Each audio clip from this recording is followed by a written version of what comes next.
Hi guys, welcome to BFW, and today we are going to talk about AEW Collision. So the match that was scheduled for next week Collision is Bryan Danielson versus Jun Akiyama. So who is Jun Akiyama?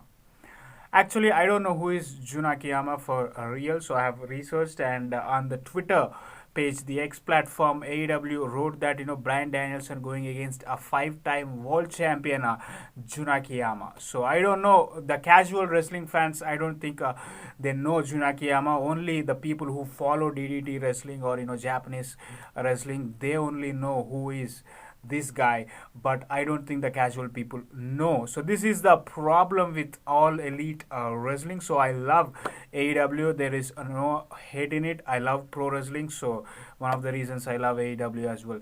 So AEW, what they are doing, they already have a stacked roster, and I don't know how this is going to be a dream match, because as a fan, I don't know about Jun Akiyama. So how can I think this as a dream match between Bryan Danielson and this guy? For a match, there should be a storyline, there should be a backstory and a creative direction, and also why is this match happening? What's the history for this match? What these guys did for this match to happen. So these all the things that people should know. That's where the interest come in for a match. But a random wrestling match just because some other guy in some continent or some wrestling promotion, he is a champ there, so let's bring him in and put against our best guy in the company, so let's make it a dream match. No, I don't think so that works for a casual wrestling fan. So that's the thing that AEW is seemingly missing. I don't know when these guys will understand. It's almost an year or two. So starting they did well, like couple of years when they have started up, then after that